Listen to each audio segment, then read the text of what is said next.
Class 12 UP board के प्यारे बच्चों, स्वागत है आप सभी का शिवम लेक्चरर में। शिक्षा शास्त्र का पेपर है जो कि 2025 के लिए इम्पोर्टेंट है, तो आप लोग वीडियो को पूरा अंत तक देखिएगा। पूरा पेपर आंसर के साथ आपको बताने वाले हैं। समय 3 घंटे 15 मिनट होता है और पूर्णांक होता है 100 का। पूरा पेपर आंसर के साथ बताने वाले हैं और इसमें जितने भी प्रश्न दिए हैं एग्जाम में छपने वाले प्रश्न हैं, तो वीडियो को लास्ट तक देखना। प्रारंभ के 15 मिनट परीक्षार्थियों को पेपर पढ़ने के लिए निर्धारित है। सभी प्रश्न अनिवार्य होते हैं। प्रश्न संख्या 1 बहुविकल्पीय प्रकार का है। प्रश्न संख्या 2 से 6 तक निश्चित उत्तरीय प्रश्न है। प्रश्न संख्या 7 से 12 अति लघु उत्तरीय प्रश्न है जिनका उत्तर 25 शब्दों में। प्रश्न संख्या 13 से 18 लघु उत्तरीय प्रश्न है जिनका उत्तर 50 शब्दों में। और प्रश्न संख्या 19 से 21 विस्तृत उत्तरीय प्रश्न है जिनका उत्तर आपको 250 शब्दों में देना है। तो सभी लोग वीडियो को लाइक कर देंगे, चैनल पर नए होंगे चैनल को सब्सक्राइब कर देंगे, शेयर कर देंगे। चलिए शुरू करते हैं। सबसे पहले बहुविकल्पीय प्रश्न। इसमें प्रश्न नंबर 1 का है मकतबों किस तरह की शिक्षा प्रदान की जाती है, यानी मकतबों में किस तरह की शिक्षा प्रदान की जाती थी। तो प्राथमिक स्तर की शिक्षा प्राप्त की जाती थी। ठीक है, मकतबों में प्राथमिक स्तर की शिक्षा प्रदान की जाती थी। इसके बाद दूसरा है बनारस हिंदू विश्वविद्यालय के संस्थापक पंडित मदन मोहन मालवीय थे। इसके बाद अगला क्वेश्चन है भारत में शैक्षिक स्तर के निम्न होने का कारण क्या था। अप्रशिक्षित शिक्षक, बिल्कुल सही है। विद्यालय में सुविधा का अभाव, ठीक है, विद्यालय में सुविधा का कमी होना, उपयुक्त शिक्षण सामग्री का अभाव होना, ये तीनों हो, इनमें से सभी हो जाएगा। अगर आपको इसका पीडीएफ चाहिए तो डिस्क्रिप्शन में टेलीग्राम की लिंक मिल जाएगी, वहाँ से आप टेलीग्राम ज्वाइन करेंगे, वहाँ आपको पीडीएफ मिल जाएगी। निम्न में से कौन मानसिक रूप से स्वस्थ लिखित विशेषता नहीं है। निश्चित जीवन दर्शन, समायोजन की योग्यता, मानसिक द्वंद्व, आत्मविश्वास।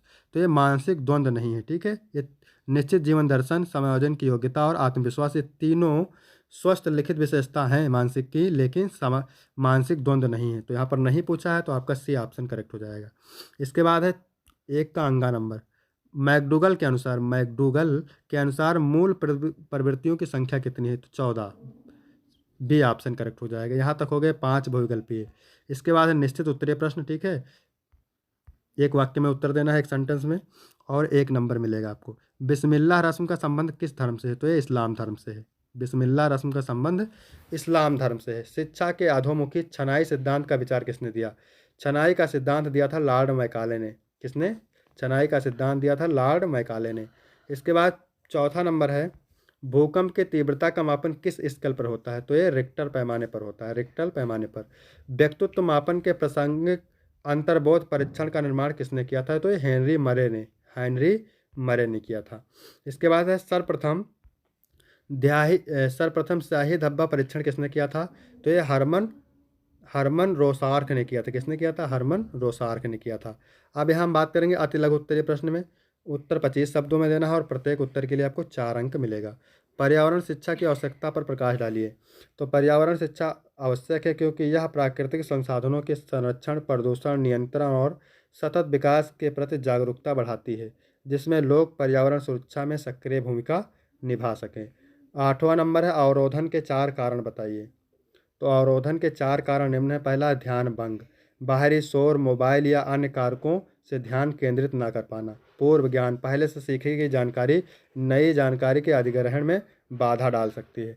इसके बाद है थकान। इसमें लिखेंगे मानसिक या शारीरिक थकान के कारण स्मरण शक्ति और समझने की क्षमता कमजोर हो सकती है। भावनात्मक तनाव, चिंता, डर या तनाव के कारण सीखने और समझने में कठिनाई हो सकती है। इसके बाद है 9 नंबर मूल प्रवृत्तियों की 4 विशेषताएं। तो मूल प्रवृत्तियों की 4 विशेषताएं निम्न हैं। पहला है मूल प्रवृत्तियां जन्मजात होती हैं। मूल प्रवृत्तियां जन्म से ही मौजूद होती हैं, इन्हें सीखा नहीं जाता। मूल प्रवृत्तियां सार्वभौमिक होती हैं। सभी मनुष्यों और जीवों में कुछ सामान्य मूल प्रवृत्तियां सार्वभौमिक होती हैं। सभी मनुष्यों और जीवों में कुछ सामान्य प्रवृत्तियां पाई जाती हैं, जैसे आत्मरक्षा और भोजन की प्रवृत्ति स्वतः उत्पन्न होती हैं। ये बिना किसी बाहरी प्रशिक्षण के स्वाभाविक रूप से प्रकट होती हैं। इसके बाद है मूल प्रवृत्तियां अनुकूलनशील हो सकती हैं। यह अनुभव और शिक्षा के प्रभाव से मूल प्रवृत्तियों में परिवर्तन या सुधार हो सकता है। फिर 10 नंबर क्वेश्चन है थार्नडाइक ने बुद्धि के 3 भाग किए हैं, वह कौन कौन से हैं। थार्नडाइक ने बुद्धि के 3 भागों को में विभाजित किया है। पहला है संविधिक बुद्धि, विचारों, प्रतीकों और संख्याओं को समझने और तर्क करने की क्षमता, जैसे गणित और भाषा कौशल। फिर है दूसरा यांत्रिक बुद्धि। ठीक है, इसमें मशीनों, उपकरणों और भौतिक वस्तुओं को समझने और उपयोग करने की क्षमता होती है। तीसरा है सामाजिक बुद्धि, लोगों के साथ संवाद, सहयोग और सामाजिक संबंधों को समझने की क्षमता। इसके बाद है निर्देशन क्यों आवश्यक है। तो इसमें लिखेंगे निर्देशन आवश्यक है क्योंकि यह सही निर्णय लेने, समस्याओं का समाधान करने आत्मविश्वास को बढ़ावा देने और समाज में संयोजन में मदद करता है। इसके बाद है 12 नंबर, ये क्या कह रहा है? छात्रों को दिए जाने वाले सामाजिक दंड का अर्थ लिखिए। छात्रों को दिए जाने वाले सामाजिक दंड का अर्थ है उन पर सामाजिक दबाव डालकर या समूह के माध्यम से अनुशासन सिखाना ताकि वह गलत व्यवहार से बचें। इसके बाद है लघु उत्तरीय प्रश्न। उत्तर आपको 50 शब्दों में देना है। प्रत्येक उत्तर के लिए आपको 6 नंबर मिलेंगे। गुरुकुल प्रथा से आप क्या समझते हैं? तो गुरुकुल प्रथा एक प्राचीन भारतीय शिक्षा पद्धति थी जिसमें शिक्षक, गुरु और छात्र शिष्य एक साथ रहते थे। यह प्रणाली में शिक्षा प्राकृतिक वातावरण में दी जाती थी और छात्र गुरु से व्यक्तिगत मार्गदर्शन प्राप्त करते थे। यह धार्मिक, सामाजिक और नैतिक शिक्षा का मुख्य माध्यम थी। इसके बाद है शिक्षा के क्षेत्र में दंड से हानियाँ। शिक्षा के क्षेत्र में दंड से हानियाँ हो सकती हैं, जैसे कि छात्र का आत्मविश्वास कम होना, डर या तनाव की स्थिति बनना, मानसिक स्वास्थ्य पर प्रभाव और नकारात्मक व्यवहार की उत्पत्ति। इसके अलावा दंड से छात्रों में विद्रोही मानसिकता भी विकसित हो सकती है। इसके बाद है 15 नंबर। मालवीय जी के अनुसार उत्तम शिक्षा के लिए किन शिक्षण विधियों को अपनाया जाना चाहिए? मालवीय जी के अनुसार उत्तम शिक्षा के लिए व्यावहारिक और जीवनोपयोगी शिक्षा प्रदान करनी चाहिए। इसके लिए संवादात्मक शिक्षा, अनुभव आधारित शिक्षण और नैतिक मूल्यों पर आधारित शिक्षा अपनानी चाहिए। इसके साथ ही रचनात्मकता और सोचने की क्षमता को बढ़ावा देना आवश्यक है। फिर है 16 नंबर, निर्देशन और परामर्श में अंतर। तो निर्देशन और परामर्श में अंतर यह है कि निर्देशन में एक व्यक्ति दूसरे को विशिष्ट मार्गदर्शन या आदेश देता है, जबकि परामर्श में एक विशेषज्ञ व्यक्ति को सुझाव देता है ताकि अपनी समस्याओं का समाधान स्वयं ढूंढ सके। निर्देशन एक तरफा होता है जबकि परामर्श संवादात्मक है। इसके बाद है 17 नंबर, क्या कह रहा है? शिक्षा में बुद्धि परीक्षण की उपयोगिता पर प्रकाश डालिए। शिक्षा में बुद्धि परीक्षाएं छात्रों की मानसिक क्षमता, सोचने की क्षमता और ज्ञान की गहराई को मापने में सहायक होती हैं। ये परीक्षाएं छात्रों की कमजोरियों और शक्तियों को पहचानने में मदद करती हैं, जिससे शिक्षकों को व्यक्तिगत मार्गदर्शन और उपयुक्त शिक्षण विधियाँ अपनाने का अवसर मिलता है। इसके बाद 18 नंबर, बुद्धि और ज्ञान में अंतर। बुद्धि व्यक्ति की सोचने, समस्याओं का समाधान करने और नई जानकारी को समझने की क्षमता है जो जन्मजात होती है। ज्ञान इसके विपरीत व्यक्ति की अर्जित जानकारी है जो अनुभव, शिक्षा और अध्ययन से प्राप्त होती है। इसलिए बुद्धि प्राकृतिक क्षमता है जबकि ज्ञान अनुभवजनित होता है। इसके बाद है विस्तृत उत्तरीय प्रश्न। उत्तर आपको 250 शब्दों में देना है, ठीक है। प्रत्येक उत्तर के लिए आपको 10 अंक मिलेगा। 19 नंबर है, मध्यकालीन शिक्षा के गुण और दोष की विवेचना कीजिए। तो मध्यकालीन शिक्षा के गुण और दोष। तो मध्यकालीन शिक्षा के गुण सबसे पहले देखेंगे। धार्मिक एवं नैतिक शिक्षा। शिक्षा का मुख्य उद्देश्य नैतिक मूल्यों पर धार्मिक आस्थाओं को मजबूत करना था। गुरुकुल, मदरसे और मठों में नैतिकता और अनुशासन पर बल दिया जाता था। गुरु शिष्य परंपरा, व्यक्तिगत ध्यान और आत्मिक विकास पर जोर दिया जाता था, जिससे छात्र नैतिक और व्यवहारिक ज्ञान प्राप्त कर सकते थे। इसके बाद है हस्तकला और व्यावसायिक शिक्षा। कई क्षेत्रों में तकनीकी और व्यावसायिक शिक्षा को बढ़ावा दिया गया, जिससे शिल्पकारों और कारीगरों पर विकास हुआ। चौथा है साहित्य में दर्शन का विकास। इस काल में संस्कृत, अरबी, फारसी और अन्य भाषाओं के साहित्य और दर्शन को समृद्ध विकास हुआ। इसके बाद है मध्यकालीन शिक्षा के दोष। तो इसमें हेडिंग लिखेंगे रूढ़वादिता और संकीर्णता। शिक्षा का मुख्य दोष धर्म के प्रचार करना था, जिससे वैज्ञानिक और तार्किक सोच पर कम जोर दिया गया। स्त्रियों और निम्न वर्ग की उपेक्षा। शिक्षा केवल उच्च वर्ग तक सीमित थी, महिलाओं और निम्न जातियों को इससे वंचित रखा गया। व्यवहारिक ज्ञान का अभाव। शिक्षा में ज़्यादातर धार्मिक और सैद्धांतिक विषयों को महत्व दिया गया, जिससे विज्ञान और प्रौद्योगिकी की प्रगति धीमी रही।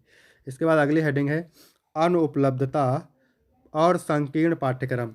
शिक्षा केवल कुछ गिने चुने वर्गों को ही उपलब्ध थी और इससे व्यवहारिक और वैज्ञानिक विषयों की कमी थी। फिर अथवा करके 2 पूछता है, आपको 1 करना रहता है, तो ये भी देख लेते हैं। पर्यावरण शिक्षा वर्तमान समय की एक महानतम आवश्यकता है, स्पष्ट कीजिए। फिर 20 नंबर है, सीखना क्या है।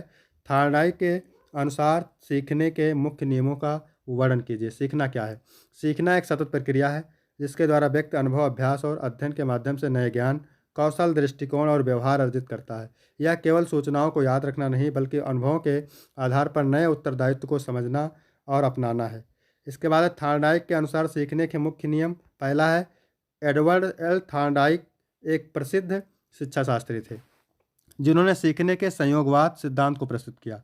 इन्होंने सीखने के 3 मुख्य नियम दिए हैं। पहला है अभ्यास का नियम। किसी क्रिया या प्रतिक्रिया को जितना अधिक दोहराया जाता है वह उतनी ही मजबूत होती है। लगातार अभ्यास से सीखने की प्रक्रिया को मजबूती मिलती है, जबकि अभ्यास न करने से सीखना कमज़ोर हो जाता है। इसके बाद है प्रभाव का नियम। इसमें लिखेंगे यदि कोई उत्तर संतोषजनक परिणाम देता है तो उसे फिर से दोहराने की संभावना बढ़ जाती है। यदि उत्तर संतोषजनक है तो उसकी पुनरावृत्ति की संभावना घट जाती है। इसका मतलब है कि सकारात्मक परीक्षण सीखने की मजबूत बनाते हैं। तत्परता का नियम, जब व्यक्ति मानसिक और शारीरिक रूप से सीखने के लिए तैयार होता है तो सीखने की प्रक्रिया अधिक प्रभावी होती है। यदि व्यक्ति तैयार ना हो तो सीखने में रुचि नहीं होती और वह बाधा अनुभव करता है। इसके बाद अथवा करके दिया हुआ है, पंडित मदन मोहन मालवीय के शैक्षिक विचारों का वर्णन कीजिए। फिर 21 नंबर, इसको भी देख लेते हैं। शिक्षा में बुद्धि परीक्षण का बहुत उपयोगिता है, इस कथन को स्पष्ट कीजिए। शिक्षा में बुद्धि परीक्षण की उपयोगिता, बुद्धि परीक्षण शिक्षा में अत्यंत महत्वपूर्ण भूमिका निभाता है। यह परीक्षण छात्रों की बौद्धिक क्षमताओं, सीखने की क्षमता और तर्क शक्ति का मूल्यांकन करने में सहायक होता है। शिक्षा प्रणाली में इसकी उपयोगिता निम्नलिखित रूपों में देखी जा सकती है। इसके बाद है छात्रों की क्षमताओं का आकलन। बुद्धि परीक्षण में यह समझने में मदद मिलती है कि छात्र की मानसिक क्षमता कितनी है और वह किस स्तर पर सीख सकता है। इससे व्यक्तिगत शिक्षण विधियों को अनुकूलित किया जा सकता है। शिक्षा योजना में सहायक, शिक्षकों को यह निर्णय लेने में सहायता मिलती है कि कौन से छात्र तेज गति से सीख सकते हैं और किन्हें विशेष सहायता की आवश्यकता है। फिर है तीसरी हेडिंग, विशेष आवश्यकता वाले बच्चों की पहचान। कमजोर बुद्धि स्तर वाले छात्रों की विशेष शिक्षण पद्धतियों की आवश्यकता होती है। यह प्रशिक्षण विशेष शिक्षा की योजना बनाने में मदद करता है। व्यवसायिक मार्गदर्शन, बुद्धि परीक्षण छात्रों की रुचि और क्षमता के अनुसार सही करियर विकल्प चुनने में सहायक होता है। प्रतिभाशाली छात्रों की पहचान, ठीक है, तो इसमें लिखेंगे उच्च बुद्धि वाले छात्रों को उनकी क्षमता के अनुसार उन्नत शिक्षा और विशेष अवसर प्रदान किए जा सकते हैं।